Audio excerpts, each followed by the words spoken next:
Hello students, welcome to जैसे study channel. तो आज की इस वीडियो में डिस्कस करेंगे यूपी टीजीटी टीचर और एलटी ग्रेड टीचर में आपका किस तरह से अंतर देखने को मिलता है और कौन सी जॉब आपके लिए अच्छी होती है।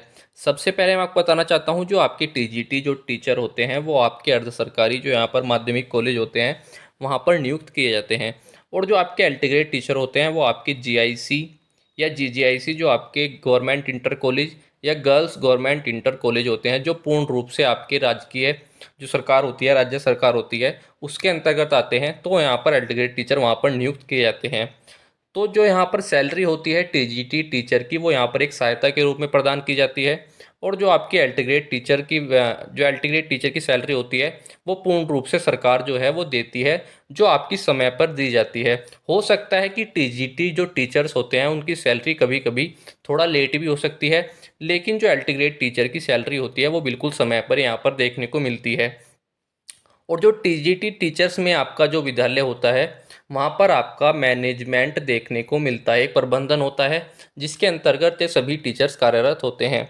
बल्कि एल्टीग्रेड टीचर में किसी भी तरह का वहाँ पर मैनेजमेंट नहीं होता है। तो एक बड़ा अंतर तो यही होता है कि एल्टीग्रेड टीचर जहाँ पर नियुक्त किए जाते हैं गवर्नमेंट इंटर कॉलेज में। सबसे पहले मैं आपको बता देना चाहता हूँ कि हर एक ज़िले में एक गवर्नमेंट इंटर कॉलेज अवश्य से देखने को मिलता है। एक जीआईसी जिसको गवर्नमेंट इंटर कॉलेज बोलते हैं, और दूसरा होता है GGIC girls government inter college. कम से कम एक जीआईसी या एक जीजीआईसी हर एक ज़िले में आपको देखने को मिलता है। हो सकता है कि किसी ज़िले में एक से अधिक जीआईसी या जीजीआईसी हो सकता है, लेकिन कम से कम एक देखने को मिलेगा। तो जीआईसी या जीजीआईसी में जो आपके टीचर नियुक्त किए जाते हैं 9th और 10th क्लास को पढ़ाने के लिए, वहाँ पर आपके एल्टीग्रेड टीचर नियुक्त किए जाते हैं। इसके अलावा जो भी आपके जो अर्ध सरकारी स्कूल होते हैं, जैसे आपके ज़िले में होंगे जीआईसी या जीजीआईसी के अलावा, वहाँ पर आपके 9th और 10th क्लास के लिए जो टीचर नियुक्त किए जाते हैं वो आपके टीजीटी टीचर वहाँ पर नियुक्त किए जाते हैं। आई होप ये आपको अंतर समझ में आ गया होगा। आगे हम वीडियो में डिस्कस करेंगे कि इनकी सैलरी में क्या अंतर होता है, आपकी जो क्वालिफिकेशन में क्या अंतर होता है, एग्ज़ाम पैटर्न में क्या अंतर होता है, वो भी आज हम डिस्कस करेंगे। आई होप इस वीडियो को देखने के बाद आपके सभी डाउट क्लियर हो जाएंगे।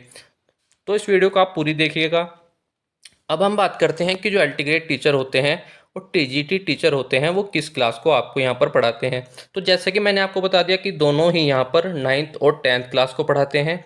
बस फ़र्क इतना है कि जो एल्टीग्रेड टीचर होते हैं वो आपके गवर्नमेंट इंटर कॉलेज और गर्ल्स गवर्नमेंट इंटर कॉलेज में यहाँ पर नियुक्त किए जाते हैं। इसके अलावा आपके ज़िले में जो भी सरकारी स्कूल होते हैं, जिसको अर्ध सरकारी स्कूल बोलते हैं, वहाँ पर आपके टीजीटी टीचर यहाँ पर नियुक्त किए जाते हैं। तो आप समझ गए होंगे कि 9th और 10th को पढ़ाते हैं। बस फ़र्क इतना है दोनों ही प्रकार के टीचर्स में कि आपके जो एल्टीग्रेड के टीचर होते हैं वो गवर्नमेंट इंटर कॉलेज में नियुक्त किए जाते हैं, और इसके अलावा जो भी आपके स्कूल्स होते हैं अर्ध सरकारी स्कूल, वहाँ पर आपके टीजीटी टीचर नियुक्त किए जाते हैं। दोनों ही आपके यहाँ पर 9th और 10th क्लास को पढ़ाते हैं।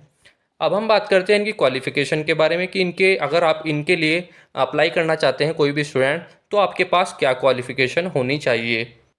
तो दोनों की क्वालिफ़िकेशन लगभग लगभग सेम ही रहती है।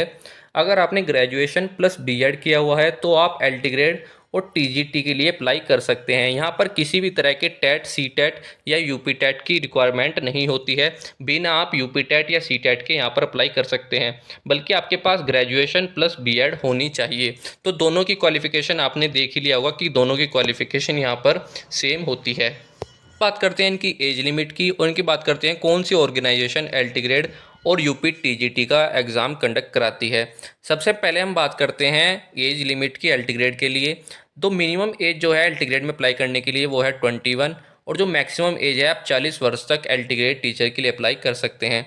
और आपकी जो ऑर्गेनाइजेशन पेपर कंडक्ट कराती है एल्टीग्रेड का वह है UPPSC, it means Uttar Pradesh public service commission आपका यहाँ पर एल्टीग्रेड के टीचर का पेपर कंडक्ट कराती है। तो इसलिए जो आपका एल्टीग्रेड टीचर का एग्ज़ाम होता है वो अच्छे लेवल का देखने को मिलता है।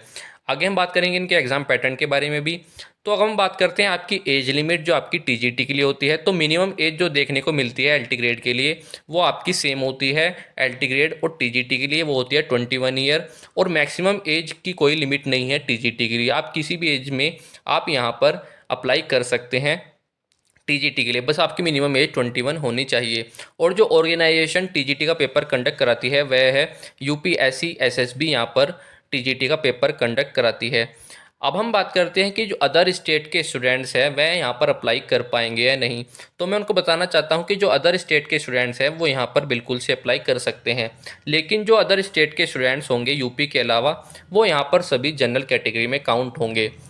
अपने राज्य में किसी भी कैटेगरी में काउंट हो, लेकिन वो अगर यूपी में एल्टीग्रेड या टीजीटी टीचर के लिए अप्लाई करना चाहते हैं तो वो कर सकते हैं, लेकिन वो सभी यहाँ पर जनरल कैटेगरी में काउंट होंगे। तो मैंने आपको बता दिया कि जो अदर स्टेट के स्टूडेंट्स वो यहाँ पर अप्लाई कर पाएंगे या नहीं। तो हम बात करते हैं एल्टीग्रेड और टीजीटी के एग्ज़ाम पैटर्न के बारे में, जिसमें काफ़ी यहाँ पर अंतर देखने को मिलता है। तो इसके माध्यम से ही आप समझेंगे कि एल्टीग्रेड टीचर अच्छे होते हैं या टीजीटी टीचर अच्छे होते हैं। वैसे अच्छे तो दोनों ही होते हैं, लेकिन जो स्टूडेंट्स प्रेफरेंस देते हैं वो एल्टीग्रेड को ज़्यादा देते हैं। वो कारण आपको इसमें पता चल जाएगा एग्ज़ाम पैटर्न को देखकर। एल्टीग्रेड में आपके 150 क्वेश्चन पूछे जाते हैं, जिसमें आपके 30 क्वेश्चन जीके जीएस से पूछे जाते हैं और 120 क्वेश्चन यहाँ पे सब्जेक्ट से पूछे जाते हैं।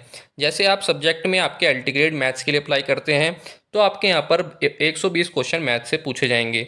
तो यहाँ पर जो निगेटिव मार्किंग होती है वो 1/3 की निगेटिव मार्किंग होती है। अगर आप 3 क्वेश्चन गलत कर देते हैं तो आपका एक सही क्वेश्चन भी यहाँ पर गलत कर दिया जाएगा।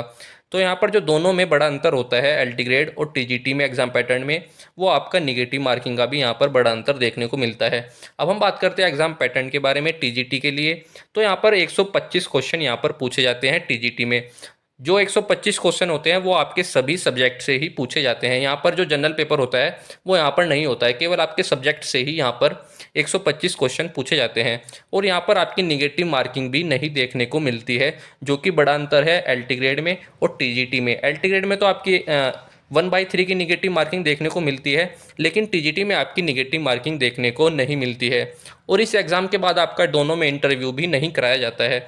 और जो दोनों एग्ज़ाम के लिए आपको टाइम दिया जाता है वो आपका 2 घंटे का आपको यहाँ पर टाइम दिया जाता है। और जो आपके टोटल मार्क्स होते हैं वो होते हैं यहाँ पर 150 टोटल मार्क्स होते हैं। इट मीन्स एक क्वेश्चन का आपको यहाँ पर 1 मार्क्स दिया जाता है एल्टीग्रेड में। और यहाँ पर जो टीजीटी में आपको जो टोटल मार्क्स होते हैं वो होते हैं आपके 500 मार्क्स। एक क्वेश्चन का यहाँ पर 4 मार्क्स आपको दिए जाते हैं एल्टीग्रेड में। तो यहाँ पर जो मार्क्स होते हैं वो 150 हैं एल्टीग्रेड में टोटल मार्क्स, और यहाँ पर 500 मार्क्स हैं यहाँ पर टीजीटी में। तो जो बड़ा अंतर है वो यही है कि यहाँ पर जनरल पेपर पूछा जाता है एल्टीग्रेड में 30 मार्क्स का, और जो टीजीटी में आपका यहाँ पर नहीं पूछा जाता है। और यहाँ पर जो निगेटिव मार्किंग है एल्टीग्रेड में वो यहाँ पर देखने को मिलती है 1/3 की, जो कि अच्छी खासी निगेटिव मार्किंग है, जो यहाँ पर एल्टीग्रेड में टीजीटी में देखने को नहीं मिलती है। तो यहाँ पर जो बड़ा अंतर है आपने देख लिया होगा दोनों के एग्जाम पैटर्न में, कि यहाँ पर जो जनरल पेपर है वो यहाँ पर एल्टीग्रेड में पूछा जाता है, टीजीटी में आपका जनरल पेपर नहीं पूछा जाता है, और नेगेटिव मार्किंग यहाँ पर आपने देख ली होगी। इसलिए जो अधिकतर स्टूडेंट्स हैं वो यहाँ पर मानते हैं कि जो एल्टीग्रेड का पेपर होता है वो बहुत ज़्यादा अच्छा होता है टीजीटी से। बल्कि दोनों ही एग्ज़ाम अगर आप क्वालिफाई कर जाते हैं तो ये माना जाता है कि आप अच्छे स्टूडेंट्स हैं, और दोनों को क्वालिफाई करना भी बहुत ज़्यादा मुश्किल होता है। अब हम बात करते हैं इन दोनों पोस्ट के लिए आपकी सैलरी कितनी रहती है। तो आपकी एल्टीग्रेड और टीजीटी के लिए सैलरी लगभग सेम ही रहती है। इन दोनों की सैलरी 4600 ग्रेड पे होती है।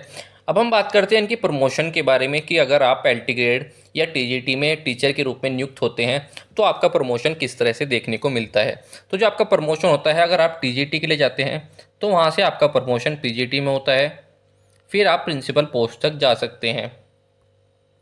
लेकिन अगर आप एल्टीग्रेड में नियुक्त किए जाते हैं तो वहाँ पर आप जीआईसी लेक्चरर, फिर आप शिक्षा विभाग में ADIOS की पद पर भी नियुक्त किए जा सकते हैं। तो जो आपका प्रमोशन है वो एल्टीग्रेड में अच्छा खासा देखने को मिलता है। तो ये 2-3 कारण हैं कि जो स्टूडेंट्स हैं वो एल्टीग्रेड की अपेक्षा टीजीटी की अपेक्षा एल्टीग्रेड को ज़्यादा महत्व देते हैं। लेकिन अगर हम बात करें सैलरी की तो दोनों सैलरी लगभग सेम रहती है। तो स्टूडेंट्स, तो आपने देख ही लिया होगा कि दोनों में किस तरह से अंतर देखने को मिलता है। तो अगर आप किसी भी पोस्ट के लिए अगर आप अप्लाई करना चाहते हैं, अगर हम बात करें इन दोनों के सिलेबस की, तो आपका लगभग 90% सिलेबस दोनों का सेम रहता है।